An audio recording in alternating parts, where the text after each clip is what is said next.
Hermanos, continuemos nuestro culto de adoración con la predicación de la palabra de Dios. Hermanos, por esta ocasión decidí hacer una pequeña pausa en nuestro estudio del Evangelio de Juan y quiero compartir, hermanos, con ustedes este pasaje, 2 Corintios capítulo 5, versículos 20 y 21. A fin de que aquellos que nos visitan de una manera muy particular, quiero compartir con ustedes el Evangelio a través de este pasaje. Así que haremos esta breve pausa, hermanos, y si el Señor permite, pronto retomamos el estudio de Juan. Vamos a orar, hermanos. Te damos gracias, Padre, por toda bendición, Señor, que tú nos das. Gracias por este día glorioso, Señor, como lo describe Isaías. Gracias por este día santo, Señor, donde tú nos bendices de una manera particular y lo has hecho hasta ahora, Señor, con el tiempo de adoración, Señor, con el tiempo de oración, con este tiempo tan precioso, Señor, de los bautizos. Y te pedimos, Señor, nos sigas bendiciendo ahora con tu palabra. Ayúdanos, Señor, a poder tener nuestra mente centrada en lo que hoy nos quieras hablar. Ayúdanos, Señor, a que no tengamos distracciones, Señor, en nuestras mentes, en nuestro corazón. Que hoy podamos, Señor, escuchar tu voz a través de la predicación de tu palabra. Concédenos gracias, Señor. Queremos crecer en el conocimiento de la obra de Cristo, de tu Evangelio. Y Padre, queremos pedirte, Señor, que bendigas tu palabra predicada para aquellos que están muertos en sus delitos y pecados. Señor, que hoy pueda ser el día de salvación de muchos que están aquí. Obra, Señor, muestra la condición en la que están, muestra su necesidad de Cristo, lo que Él ha hecho para salvar a los pecadores. Gracias, Padre, por este tiempo que nos concedes y te pedimos esto en el nombre de nuestro Señor Jesucristo. Amén. Hermanos, acompáñenme por favor a la segunda carta a los Corintios, capítulo 5. Y vamos a leer, hermanos, desde el versículo 18 hasta el versículo 21. Puestos en pie, por favor, hermanos, en reverencia a la Escritura. Segunda a los Corintios, capítulo 5, versículos del 18 al 21. Leamos, hermanos. Y todo esto proviene de Dios, quien nos reconcilió consigo mismo por Cristo y nos dio el ministerio de la reconciliación, que Dios estaba en Cristo reconciliando consigo al mundo, no tomándoles en cuenta a los hombres sus pecados, y nos encargó a nosotros la palabra de la reconciliación. Así que somos embajadores en nombre de Cristo, como si Dios rogase por medio de nosotros. Os rogamos en nombre de Cristo, reconciliaos con Dios. Al que no conoció pecado, por nosotros lo hizo pecado, para que nosotros fuésemos hechos justicia de Dios en él. Amén. Pueden tomar su lugar, hermanos.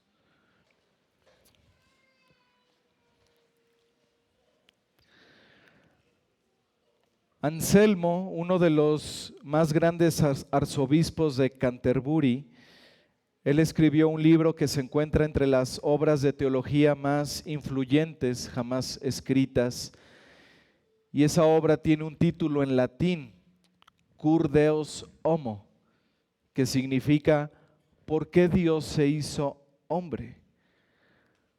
Algunos han dicho que esta es la pregunta más importante de toda la Biblia. ¿Por qué Dios se hizo hombre?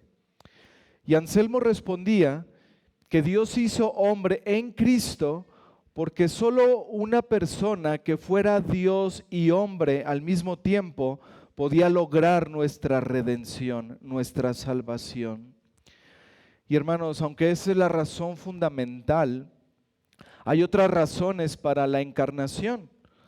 Por ejemplo, el que Cristo se haya encarnado y haya sido tentado en todo según nuestra semejanza, pero sin pecado, nos muestra que Él es capaz de entendernos, que Él es capaz de compadecerse de nosotros, de socorrernos.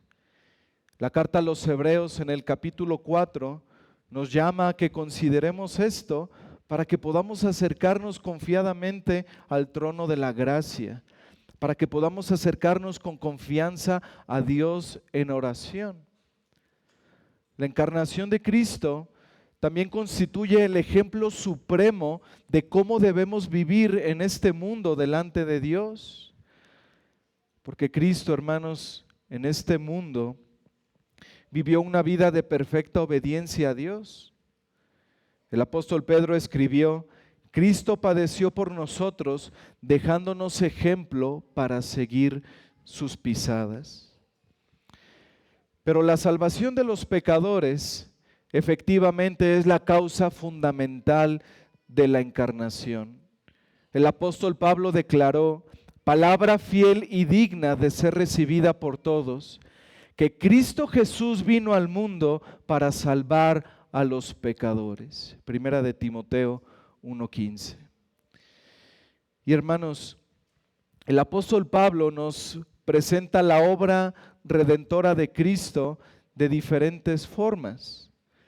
En algunas ocasiones, Pablo utilizó el lenguaje de la corte de justicia. Somos culpables, pero por la obra de Cristo a nuestro favor podemos ser justificados, podemos ser declarados justos ante el santo juez. Y vemos ahí la justificación. En otras ocasiones, el apóstol Pablo usó el lenguaje del templo. No somos aptos para acercarnos a la presencia de un Dios 3 veces santo, pero habiendo sido limpiados de la contaminación del pecado por el sacrificio del Señor Jesucristo, ahora tenemos acceso al trono de la gracia. Ahora podemos acercarnos confiadamente a Dios y podemos tener comunión con Él. Aquí vemos la santificación.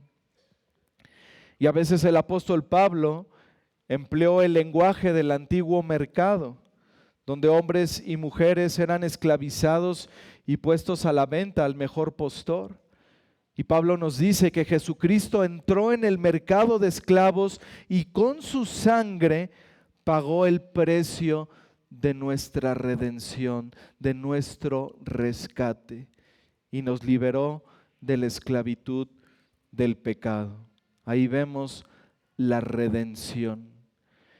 Y cada uno de estos aspectos del Evangelio, hermanos, nos ayuda a responder esa pregunta de Anselmo: ¿por qué Dios se hizo hombre? Y la Escritura responde: Cristo vino y se hizo para nosotros justificación, santificación y redención. Pero el apóstol Pablo mostró otro aspecto, hermanos: la reconciliación. Y este es el aspecto que aborda nuestro pasaje de estudio. Cristo se hizo hombre para lograr nuestra reconciliación con Dios en la cruz.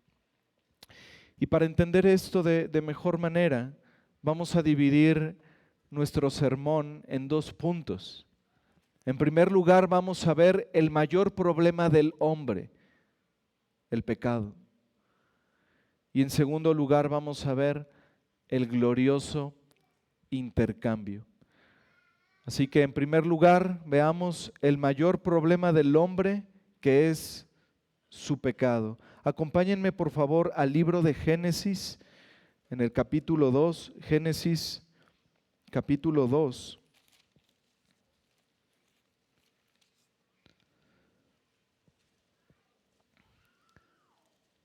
Vamos a dar lectura a los versículos 16 y 17. Génesis 2, versículos 16 y 17. Y mandó Jehová Dios al hombre diciendo: de todo árbol del huerto podrás comer, mas del árbol de la ciencia del bien y del mal no comerás, porque el día que de él comieres, ciertamente morirás. Morir aquí, queridos hermanos y amigos, tiene la idea básica de separación. En el momento de su caída, en el momento de su pecado, Adán y Eva murieron espiritualmente. La muerte espiritual es la separación entre Dios y el hombre. Cuando hablamos de muerte espiritual, nos referimos a esa separación de Dios con el hombre. Y esta muerte fue la primer consecuencia del pecado de Adán y Eva en el huerto del Edén. Ahora, acompáñenme por favor al libro de Isaías. Isaías capítulo 59.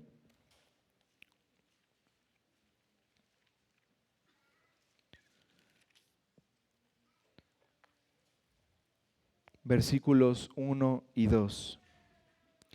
Isaías 59, versículos 1 y 2.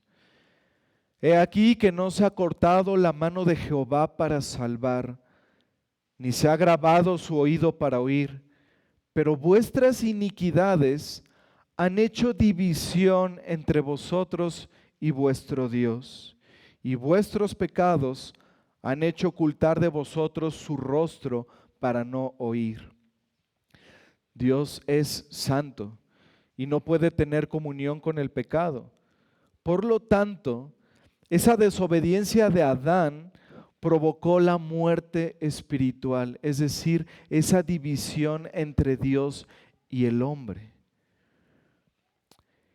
Y dice el apóstol Pablo, este pasaje yo se los leo, Romanos 5, versículo 12, dice el apóstol Pablo: por tanto, como el pecado entró en el mundo por un hombre, por Adán, y por el pecado la muerte, así la muerte pasó a todos los hombres por cuanto todos pecaron. Hermanos, al ver estos textos en Génesis capítulo 2, Isaías 59, Romanos 5, 12, podemos darnos cuenta de algo, hermanos. Lo que la Escritura dice es que todos nosotros pecamos en el pecado de Adán. La muerte espiritual es ese estado de separación con Dios en el cual todos nosotros nos encontramos por naturaleza. Esa es la condición del hombre. Todo hombre nace vivo físicamente, pero muerto espiritualmente, separado de Dios. Nuestra Confesión de Fe de Londres de 1689 resume esto de manera muy clara en el capítulo 6, párrafo 2. Dice la confesión: nuestros primeros padres, Adán y Eva, por ese pecado cayeron de su condición original y de su comunión con Dios, y nosotros en ellos, por lo cual la muerte sobrevino a todos, viniendo a estar todos muertos en pecado y enteramente corrompidos en todas las facultades y partes del alma y del cuerpo. El hombre caído posee una naturaleza pecaminosa, una naturaleza moralmente corrupta, y la voluntad del hombre natural es hacia el mal, es hacia el pecado.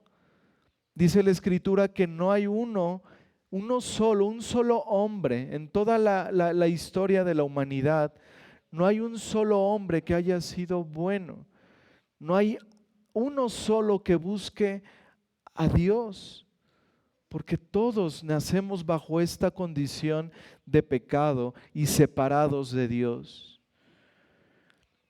Pero es importante entender que el hombre en esa condición tiene una hostilidad hacia Dios, odia al Dios santo, odia al Dios justo, se aparta de su verdad, se rebela contra Él. Pero hay que entender que esa hostilidad del pecador hacia Dios no es unilateral, es mutua.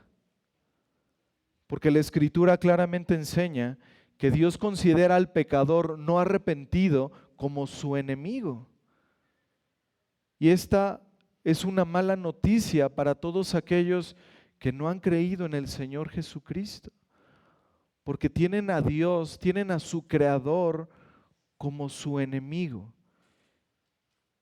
Si ya el tener un hombre como enemigo es algo terrible de pensar, difícil, ¿cuánto más es pensar en tener a Dios mismo, al Todopoderoso, como enemigo? Pero esa es la condición de aquellos que no han creído en Cristo, que no se han arrepentido de sus pecados. Pero la buena noticia es que el Evangelio nos enseña que Cristo vino al mundo para salvar a los pecadores, que Cristo vino al mundo para reemplazar esa separación y esa enemistad con la reconciliación. Y Pablo utiliza este lenguaje de la reconciliación varias veces en nuestro pasaje de estudio. Regresemos, por favor, a 2 Corintios capítulo 5. 2 Corintios capítulo 5, versículos del 18 al 21. Dice aquí el apóstol Pablo: y todo esto proviene de Dios, quien nos reconcilió consigo mismo por Cristo y nos dio el ministerio de la reconciliación, que Dios estaba en Cristo reconciliando consigo al mundo, no tomándoles en cuenta a los hombres sus pecados, y nos encargó a nosotros la palabra de la reconciliación. Así que somos embajadores en nombre de Cristo, como si Dios rogase por medio de nosotros. Os rogamos en nombre de Cristo, reconciliaos con Dios. Al que no conoció pecado, por nosotros lo hizo pecado, para que nosotros fuésemos hechos justicia de Dios en él. Pablo era un embajador del Señor Jesucristo con un mensaje maravilloso para los pecadores: reconcíliense con Dios. Dice Pablo, como si Dios mismo rogase por medio de nosotros, les rogamos en nombre de Cristo, reconcíliense con Dios. Y la pregunta aquí es, ¿pero cómo es posible que un hombre pecador pueda reconciliarse con el Dios 3 veces santo? Y eso nos lleva a nuestro segundo punto, hermanos y amigos: el glorioso intercambio. Vemos aquí en este texto, hermanos, que la reconciliación se nos proporciona en la persona del Señor Jesucristo. Dice el versículo 19, que Dios estaba en Cristo reconciliando consigo al mundo. ¿Y cómo ocurrió esto? Pablo nos responde en el versículo 21, al que no conoció pecado, por nosotros lo hizo pecado, para que nosotros fuésemos hechos justicia de Dios en él. Dios reconcilió consigo al mundo al imputar nuestro pecado a Cristo en esa cruz. Dios reconcilió al mundo consigo mismo al imputar nuestro pecado a Cristo en esa cruz. Y estas palabras son el centro del Evangelio, hermanos. Pero no debemos olvidar que incluso cuando nuestro Señor Jesucristo estaba ahí en esa cruz llevando nuestros pecados, no debemos olvidar, hermanos, que Él permaneció como el Cordero de Dios sin mancha y sin contaminación. Cristo no se hizo pecado al llevar nuestros pecados. Lo que este texto nos enseña, hermanos, es que nuestros pecados le fueron imputados a Cristo en esa cruz, le fueron considerados a su cuenta. Dios lo consideró culpable de nuestras rebeliones. Dios lo trató con el juicio que nosotros merecíamos por causa de nuestra culpa, por causa de nuestro pecado. Dios, como juez, asignó la responsabilidad de nuestros pecados a Cristo, haciendo posible que Él fuera castigado con toda justicia por ese pecado en nuestro lugar. Pero aunque fue una culpa imputada, debemos tener claro algo, hermanos. Fue una culpa real. Fue una culpa que le trajo una angustia y un dolor terrible a su alma. Él verdaderamente se presentó en nuestro lugar. Él verdaderamente llevó nuestro pecado ahí en la cruz. Él verdaderamente cargó con nuestra culpa y Él verdaderamente experimentó la ira de Dios en nuestro lugar. El castigo que nosotros merecíamos, Cristo verdaderamente lo sufrió. Aquel que no conoció pecado, el santo, el inocente, el apartado de los pecadores, Él cargó con una inmundicia que era totalmente ajena a Él.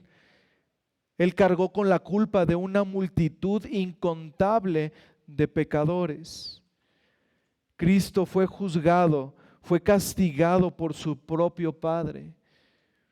Él sufrió el abandono de aquel con quien había compartido la más íntima comunión por toda la eternidad y a quien amaba más allá de todo entendimiento.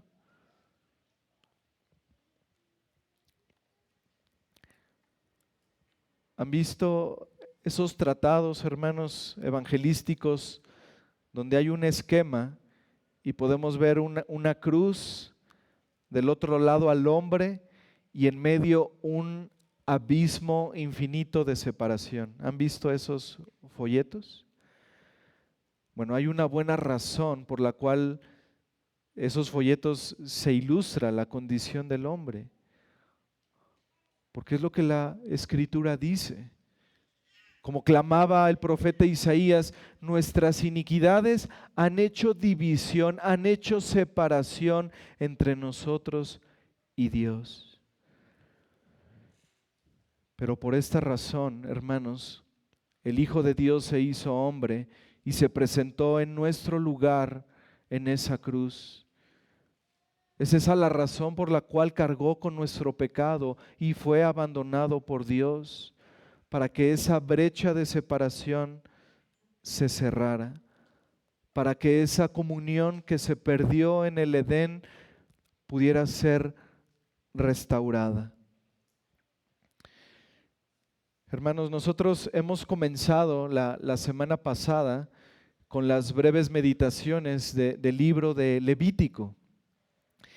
Y yo les decía la semana pasada, al ver la introducción de Levítico, que no hay ningún otro libro de las Sagradas Escrituras que nos dé el fundamento necesario para poder apreciar la naturaleza de la obra expiatoria del Señor Jesucristo. Es maravillosa la Escritura, hermanos, cómo el Antiguo Testamento complementa el Nuevo y viceversa. Nosotros podemos entender, hermanos, en mayor medida y en mejor medida la obra de nuestro Señor Jesucristo en la cruz por lo que vemos en el libro de Levítico. Acompáñenme ahí, hermanos, por favor. Vayamos a Levítico, capítulo 16. En este capítulo de Levítico podemos ver, hermanos, que una vez al año había un gran día del sacrificio, Yom Kippur, el día de la expiación, cuando en ese día se hacía sacrificio por los pecados de todo el pueblo. Y ese día, hermanos, Dios requería del pueblo una ofrenda que incluía 2 machos cabríos para hacer expiación, para que hubiera perdón de pecados. Y dice aquí en el versículo 5, Levítico 16, versículo 5, y de la congregación de los hijos de Israel tomará 2 machos cabríos para expiación y un carnero para el holocausto. Versículo 7, después tomará los 2 machos cabríos y los presentará delante de Jehová a la puerta del tabernáculo de reunión. Y echará suertes Aarón sobre los 2 machos cabríos, una suerte por Jehová y otra suerte por Azazel. Y hará traer a Aarón el macho cabrío sobre el cual cayere la suerte por Jehová y lo ofrecerá en expiación. Hagamos aquí una pausa, vamos a seguir en este pasaje, hermanos. Vemos aquí que Aarón debía echar suerte sobre esos machos cabríos y esa suerte, hermanos, iba a determinar el destino de esos animales. El macho cabrío sobre el que caía la suerte por Jehová, ese animal debía ser sacrificado como una ofrenda por el pecado, una ofrenda por el pecado delante del Señor, y esa sangre de ese animal debía esparcirse sobre el propiciatorio. Y dice en el versículo 15, después degollará el macho cabrío en expiación por el pecado del pueblo, y llevará la sangre detrás del velo adentro, y hará de la sangre como hizo con la sangre del becerro, y la esparcirá sobre el propiciatorio y delante del propiciatorio. Así purificará el santuario a causa de las impurezas de los hijos de Israel, de sus rebeliones y de todos sus pecados. De la misma manera hará también al tabernáculo de reunión, el cual reside entre ellos en medio de sus impurezas.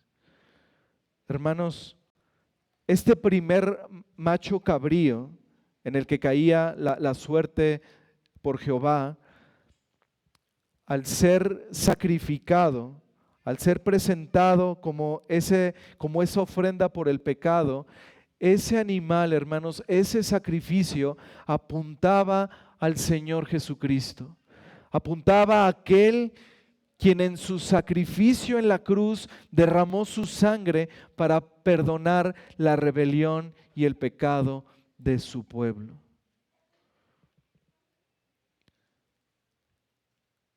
Hermanos, los sacrificios que se hacían en el antiguo pacto tenían un impacto importante en la vida del pueblo de Israel. Los animales, al momento de ofrecerlos, se podían ver, se podían tocar. Imaginen el sonido de ese animal siendo ejecutado, la visión de la sangre, aún el olor en el aire. Seguramente, hermanos, todo esto dejaba una impresión imborrable en esos adoradores que presentaban el sacrificio. Y así Dios lo determinó, hermanos. Así lo determinó para que esas imágenes llevaran al pueblo a mirar al verdadero sacrificio que iba a ser el Señor Jesucristo en esa cruz, para que pudieran mirar todo lo que ese sacrificio implicaba. Y el principio de estos sacrificios en el Antiguo Testamento era el mismo. El animal que se llevaba para la ofrenda, el animal era tratado como si fuera el responsable de los pecados de la gente. Ese animal llevaba el juicio de la muerte debido a los pecados de las personas. Y por otro lado, las personas eran tratadas a la vista de Dios como si fueran justas. Ahora, veamos qué hay del otro macho cabrío, Levítico 16, versículo 10. Mas el macho cabrío sobre el cual cayere la suerte por Azazel, lo presentará vivo delante de Jehová para hacer la reconciliación sobre él, para enviarlo a Azazel al desierto. Versículo 20. Cuando hubiere acabado de expiar el santuario y el tabernáculo de reunión y el altar, hará traer al macho cabrío vivo, y pondrá Aarón sus 2 manos sobre la cabeza del macho cabrío vivo, y confesará sobre él todas las iniquidades de los hijos de Israel, todas sus rebeliones y todos sus pecados, poniéndolos así sobre la cabeza del macho cabrío, y lo enviará al desierto por mano de un hombre destinado para esto. Y aquel macho cabrío llevará sobre sí todas las iniquidades de ellos a tierra inhabitada, y dejará ir al macho cabrío por el desierto. Vemos entonces, hermanos, el primer macho cabrío sobre el cual caía la suerte por Jehová era ofrecido en sacrificio. Su sangre era derramada sobre el propiciatorio. Pero vemos algo diferente en este segundo macho cabrío. Dice aquí que este macho cabrío era presentado vivo, era tomado por el sumo sacerdote. Aarón colocaba sus manos en su cabeza y confesaba sobre él todas las iniquidades del pueblo, todas sus rebeliones y todos sus pecados. Esto era, hermanos, como un símbolo de transferirle a ese animal los pecados y las iniquidades del pueblo. Hermanos, así todas nuestras iniquidades, rebeliones y pecados fueron imputados al Señor Jesucristo en la cruz.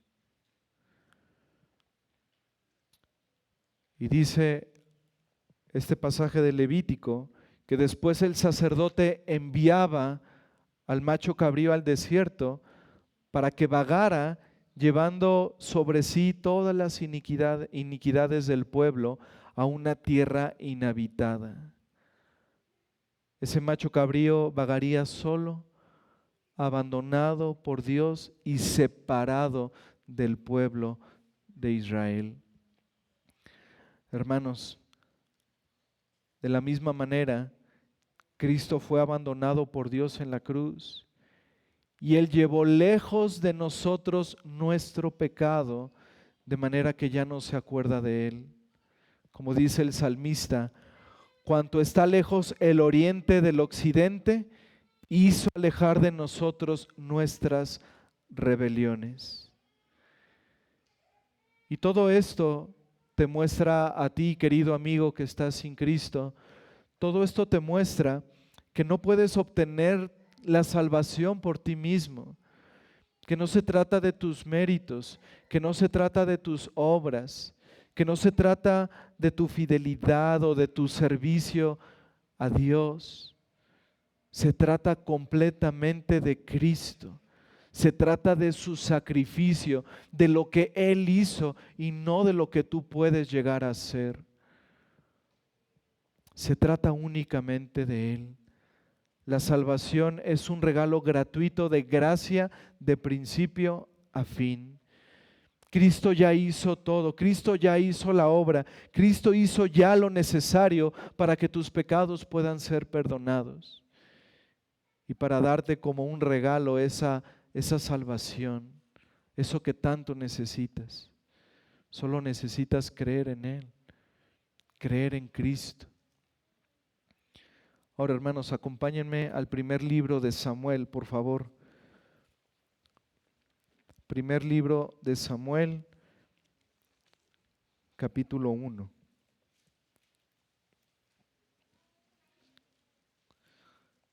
Estamos viendo, hermanos, cómo el Antiguo Testamento nos habla de la obra de nuestro Señor Jesucristo en la cruz, de lo que Él hizo por nosotros.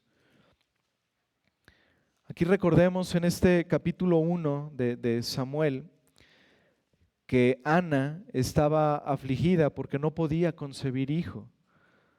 Ella derramó su corazón delante del Señor, reconociendo que Él era todopoderoso para obrar, que Él podía escucharla. Ana quería tener un hijo para consagrarlo a Él. Y vemos aquí, hermanos, que Dios respondió su oración. Y dice en el versículo 27, primer libro de Samuel, capítulo 1, versículo 27. Dice Ana: por este niño oraba y Jehová me dio lo que le pedí. Yo pues lo dedico también a Jehová. Todos los días que viva será de Jehová. Y adoró allí a Jehová. Y luego en el capítulo 2, hermanos, vemos el canto de Ana, un canto de adoración, un canto de acción de gracias que nos muestra el Evangelio. Primer libro de Samuel, capítulo 2, versículo 8. Él levanta del polvo al pobre y del muladar exalta al menesteroso, para hacerle sentarse con príncipes y heredar un sitio de honor. Esa palabra muladar se refiere a aquel lugar donde las personas echaban el estiércol y la basura de sus casas. Y dice aquí Ana, hablando de Dios: Él levanta del polvo al pobre y del muladar exalta al menesteroso, para hacerle sentarse con príncipes y heredar un sitio de honor. Y queridos hermanos, eso es lo que Cristo ha hecho por nosotros. Él nos levantó del polvo, Él nos sacó del muladar del pecado en el que estábamos y nos dio vida. Estábamos muertos espiritualmente, hermanos, y Él nos dio vida espiritual. Y por su gracia, como dice aquí Ana, para hacerle sentarse con príncipes, hermanos, por su gracia, Él nos ha hecho príncipes, nos ha hecho hijos del Rey divino y nos ha hecho heredar un sitio de honor. ¿Cuál es ese sitio de honor? Cristo. El mayor sitio de honor, hermanos, es estar en Cristo. Y luego dice el versículo 9, Él guarda los pies de sus santos, mas los impíos perecen en tinieblas. Esto es lo que Cristo ha hecho, hermanos, lo que ha logrado para nosotros. Él nos hace perseverar hasta el fin. Él guarda los pies de los suyos. No pereceremos jamás, hermanos, porque ninguna condenación hay para los que estamos en Cristo Jesús. Pero dice aquí que los impíos perecerán en tinieblas, tinieblas eternas, por rechazar al Hijo de Dios. Versículo 10. Delante de Jehová serán quebrantados sus adversarios, y sobre ellos tronará desde los cielos. Jehová juzgará los confines de la tierra, dará poder a su rey y exaltará el poderío de su ungido. El mensaje del Evangelio es este: Dios puede perdonarte, puede levantarte del polvo, puede sacarte del muladar de tus pecados y está dispuesto a hacerlo. Sin embargo, necesitas ser llevado a ese lugar donde tú puedas reconocer: soy culpable, he pecado contra Dios. ¿Cómo se puede lidiar con la culpa? Esta es una pregunta importante, porque todo ser humano necesita lidiar con esto. Algunas personas eligen la negación, se niegan a creer que son culpables de cualquier cosa. Otros eligen la racionalización. Pueden admitir que son culpables, pero le echan la culpa a alguien más, a su herencia, a los genes, al gobierno, a la cultura, a cualquier cosa, pero no admite que es su culpa. Otros eligen la relativización. Señalan que sí, soy culpable, pero otros son culpables y otros son más culpables que yo porque yo no soy tan malo como ellos.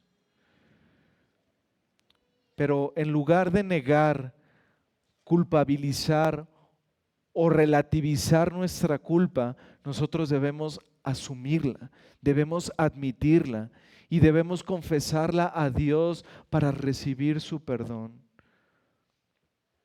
Esta es la verdad del Evangelio, que en el momento en que tú reconoces tu culpa, en el momento en que tú reconoces que has pecado contra Dios y te arrepientes de tus pecados y confías en la obra de Cristo, todos tus pecados te son perdonados. Tu culpa es eliminada. Esta es la verdad del Evangelio. Que si tú te arrepientes de tus pecados y crees en el Señor Jesucristo, tendrás vida eterna. Ya no vendrás a condenación. Ahora regresemos, hermanos, por favor, a 2 Corintios capítulo 5, versículo 21. 2 Corintios 5, versículo 21.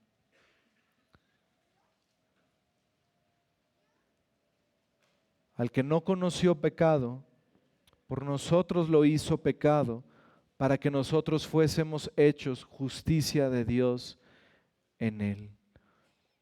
Hemos visto entonces, hermanos, que en esa cruz Cristo llevó nuestro pecado, así como lo ilustraba, como lo anticipaban esos sacrificios, Aarón poniendo sus manos sobre la cabeza de ese macho cabrío, transmitiéndole en símbolo todos los pecados y las iniquidades del pueblo a ese animal.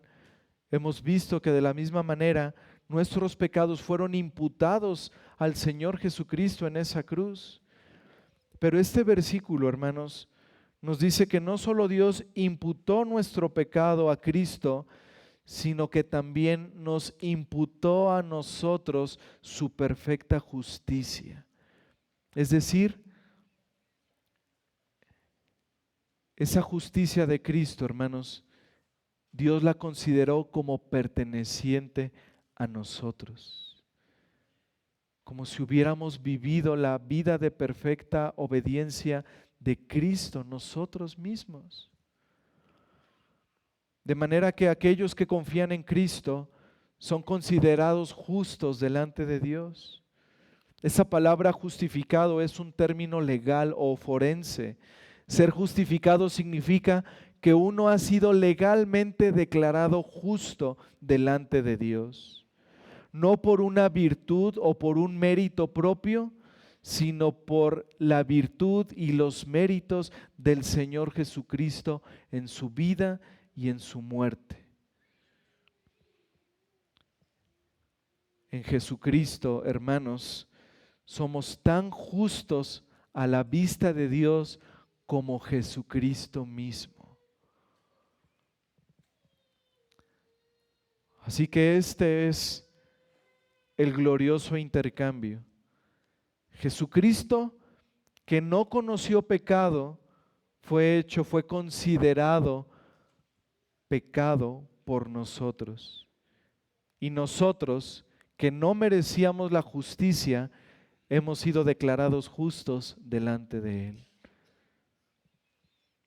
No merecíamos nada más que la muerte y la condenación eterna, pero ahora hemos sido recibidos a misericordia por lo que Cristo hizo en la cruz. Aunque éramos pecadores y enemigos de Dios, Cristo murió por nosotros. A través de Él nosotros, que estábamos lejos, ahora hemos sido acercados a Él.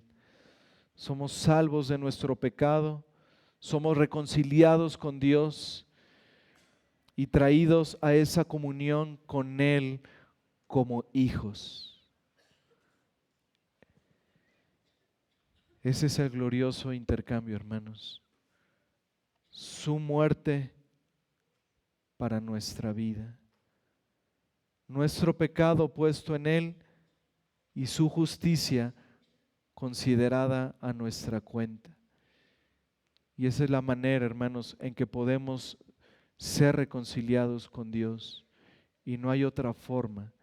Es únicamente a través de esta obra que Cristo ha hecho que puede perdonar a los pecadores.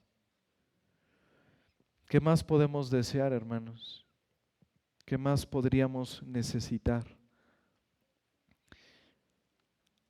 A modo de aplicación, quiero terminar con una aplicación para los creyentes y una aplicación para aquellos que están sin Cristo. Querido hermano, cuando te convertiste a Cristo por medio de la fe, hermano, tú recibiste todo lo que necesitabas y todo lo que no merecías. Todo. Colosenses 1:14 dice que en Cristo tenemos redención por su sangre, el perdón de nuestros pecados.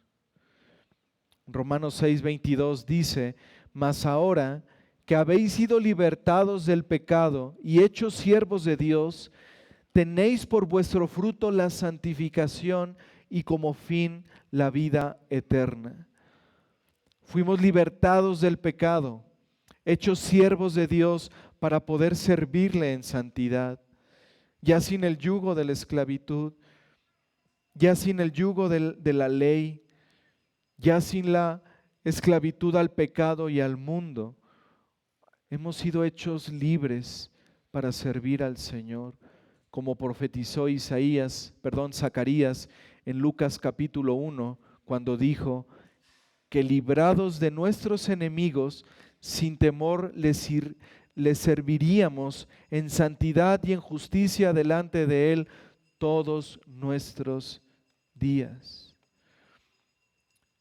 Hemos sido libres, hermanos, de todos nuestros enemigos.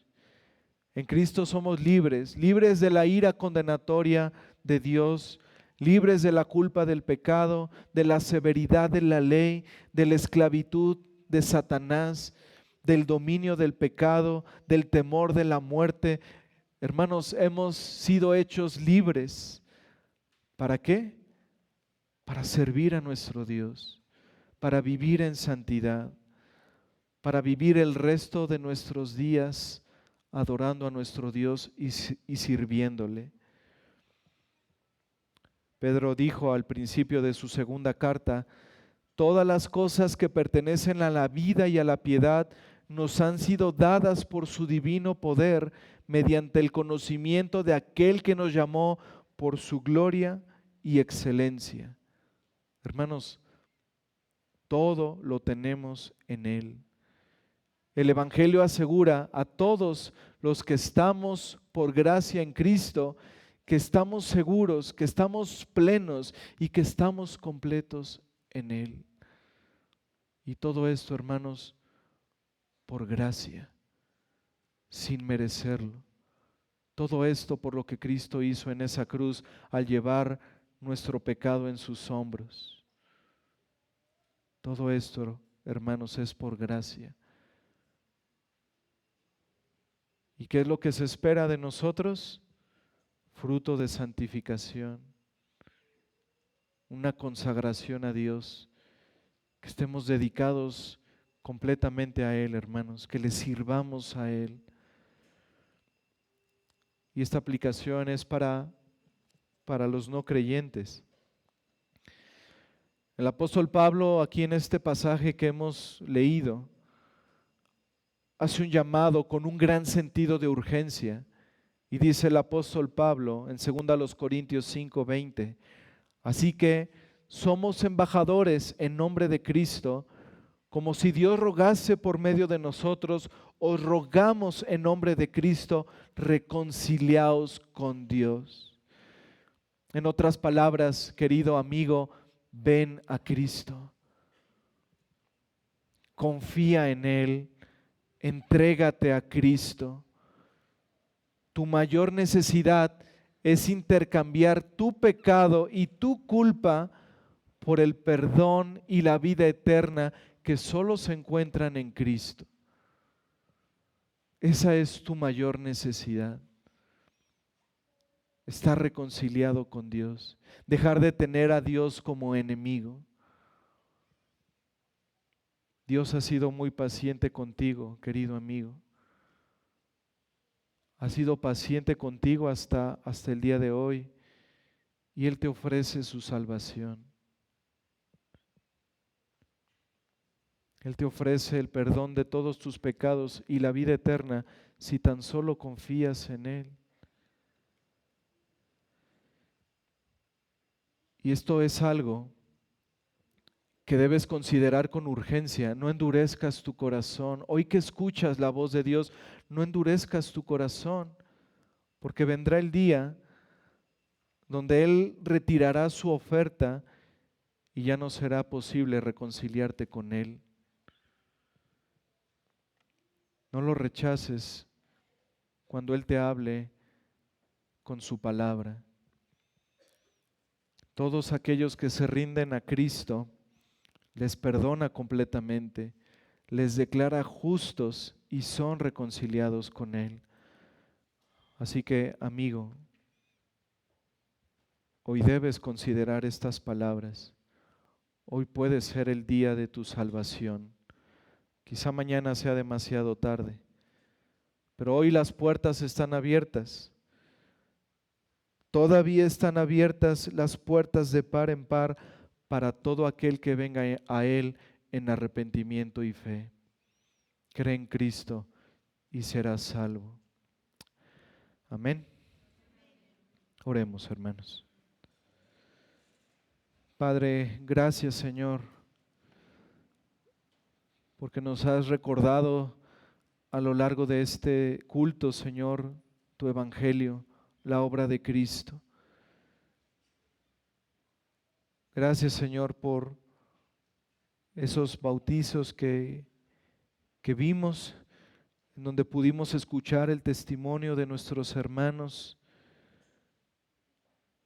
dando gracias a ti, Señor, porque en Cristo tú les has dado vida, porque has perdonado sus pecados. Gracias por recordarnos, Señor, la obra de Cristo a través de esta predicación. Y queremos pedirte, Señor, que al recordar esto, que al recordar esta gracia, nos lleve a vivir verdaderamente en santidad delante de ti, Señor. Que tu palabra, Señor, transforme nuestras vidas, que podamos determinar, Señor, el servir a ti todos los días de nuestras vidas. Que podamos recordar, Señor, aquel día donde fuimos bautizados y donde públicamente nos comprometimos a luchar contra el pecado y a vivir para ti, Señor. Que tu palabra, Señor, esta tarde que hemos escuchado, nos anime a lo mismo. Y queremos pedirte, Señor, por aquellos que están sin Cristo, que están alejados de ti, aquellos sobre quienes está tu ira, Señor. Te pedimos que hoy les salves, Señor, que tú les des